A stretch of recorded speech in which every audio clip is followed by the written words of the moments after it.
And the game award goes to Clair Obscur, Expedition 33! As we all know, Expedition 33 won Game of the Year at the Game Awards. Additionally, the game won 8 other awards, including the Best Independent Game and Best Debut Indie Game Award, the most in the show's history. Expedition 33 certainly deserved awards, and it's one of the most critically acclaimed games to come out this year. But the game largely stretches the definition of indie, and I want to take this time to talk about what an indie game is. Let's first applaud the game for what it is. It's an amazing, turn-based game with good graphics, great design, and great characters and story. It is designed similar to Sea of Stars and Persona. Both of these are great turn-based games that I love that also focus on their story. Expedition 33 seems to have gotten its turn-based aspects from Persona, as guns and elements feel extremely similar. The parrying and mana system is also near identical to Sea of Stars, where you're able to negate damage by parrying properly and regain mana from doing so. I think Expedition 33 is a great game and comes from a great team. However, Expedition 33 being nominated as an indie game has nothing to do with the quality of the game. It could be the greatest game ever made, but winning the award for Best Independent Game isn't accurate nor helpful to viewers. The term indie being misused also doesn't just start from Expedition 33, as 2023's Indie Game Award winner Stray may also not be considered indie if we look at the definitions. But now let's look at the awards. The Game Awards isn't the most transparent with their definitions, and especially so for the Best Independent Game category. If we use the Game Awards definition, the Game Awards should have nominated Baldur's Gate 3 as the Best Independent Game in 2023. It won Game of the Year in 2023, had no publishers, and had outstanding creative and technical achievements in a game made outside the traditional publisher system. But it wasn't nominated for the category. This means that this definition isn't even the one that the Game Awards uses, and we have to consider other factors.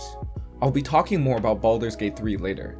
We can look at 2 definitions of the indie game category, which I would consider budget and publishing. Let's look at nominees from previous years. In 2024, Balatro won, which was primarily made by a solo developer. Sea of Stars won Best Independent Game in 2023 and had a budget of more than 1.6 million Canadian dollars via their Kickstarter campaign. Kena: Bridge of Spirits had a budget of 1 million, winning Indie Game of the Year in 2021. And as mentioned earlier, Stray won for 2023 but may not be considered an indie game either. There's a great video by Game Econ Explained who talks about how Annapurna Interactive was founded by people with hundreds of billions of dollars. He also goes on to talk about other indie publishers and Sandfall Interactive. I recommend watching his video on the topic as well. Expedition 33's budget, however, was several millions of dollars. According to the New York Times, the game had a budget of less than $10 million. I also went to look at their financial papers, which were entirely in French. From their financial papers, we can find that Sandfall Interactive owed 5.8 million euros in liabilities up until 2024, which equals around $7 million US dollars. This is extraordinarily high for an indie game. Hades 2 would likely have a similar budget, though there are no concrete numbers we can find. We can even find that Expedition 33 had a live-action movie planned before the game had launched, which should cost millions, if not tens of millions as well. But even if the game's budget was irrelevant to it being an independent game, we can still look at the other definition of an independent game. We can find that the common definition of indie games are games created without the financial or technical support of a publisher, hence independent. The Game Awards considers more than just the publisher status for an indie game, as some publishers focus on helping indie games. So the question isn't, does a publisher exist?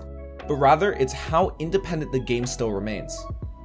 For example, Balatro has a publisher, but they joined Balatro after development to help market the game. Expedition 33 has a publisher, and not one that is necessarily small either. Sifu has the same publisher as Expedition 33, and could be considered indie by some. But that was before Kepler Interactive got $120 million in funding from NetEase. Now let's look back at Baldur's Gate 3. It is widely not considered an indie game despite being self-published because of its massive team and budget. Really think about that. Why was Baldur's Gate 3 not nominated as an indie game despite having no publisher and being self-funded, but Expedition 33 was? everyone is going to have a different definition of indie, and for all definitions I can find, Expedition 33 should not be considered an indie game. But I know that no matter what I say in the video, some people will still not accept it. So I've saved the nail in the coffin for last. If you won't listen to me, how about we look at the words of the CEO of Sandfall Interactive himself. 6 years ago, the CEO was looking to hire voice actors for their ambitious AA game project, saying he is working with a small team of indie devs on an ambitious AA game. He may have indie devs working on the game, but he himself considers it a AA game. At best, you can say that the studio is indie, but I wouldn't because the only game released is considered AA. I will include a link to this Reddit thread in the comments. If anyone still disagrees, I want to emphasize, a AA game cannot be an indie game. The CEO could have said that they are working on an ambitious indie game project, but he specifically chose to use the words AA. But all of this is just to say that the entire term indie is improperly used by everyone.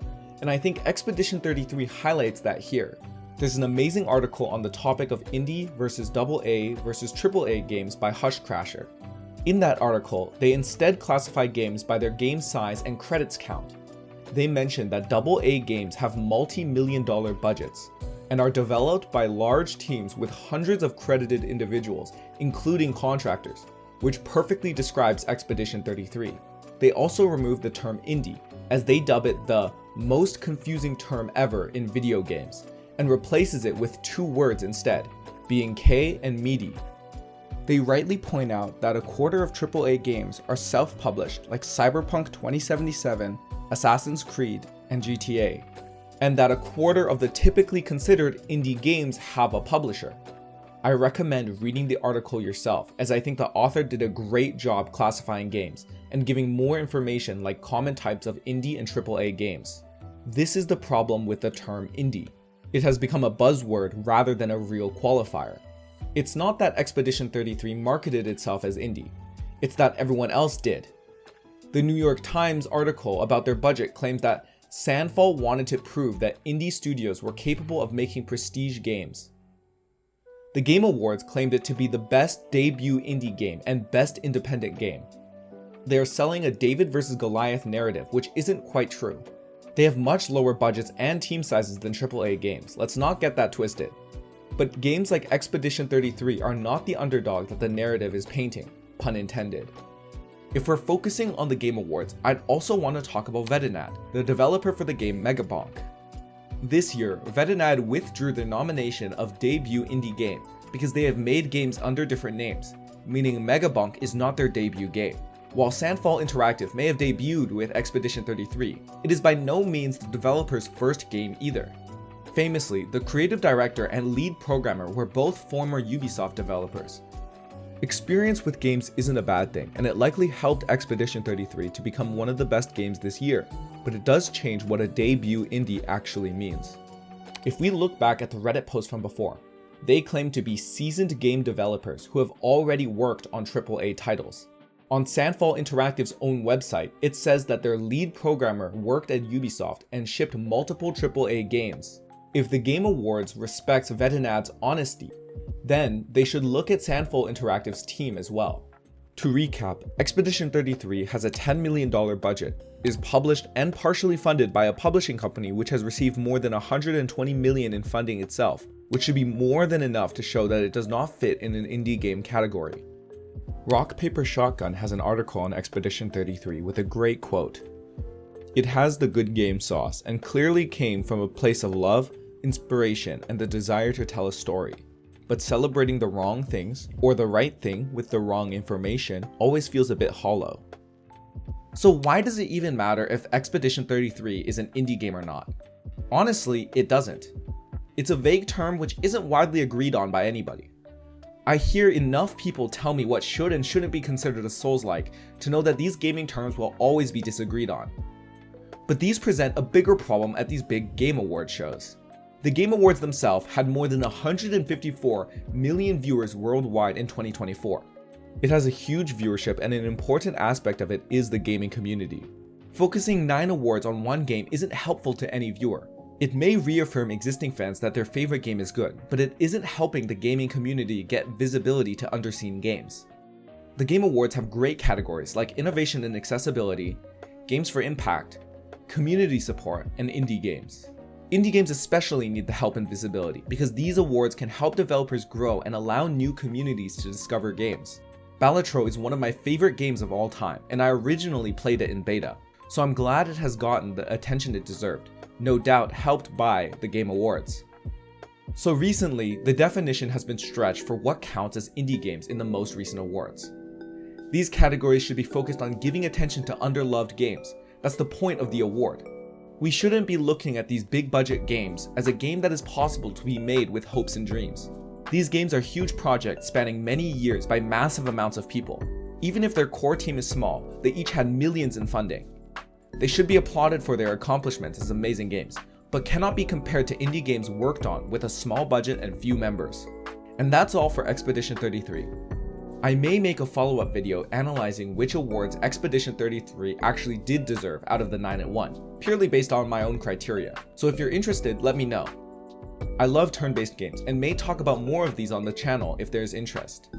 If you're a subscriber to the channel, you'll know that I'm working on a 9 Souls video, which I still hope to get out before Christmas.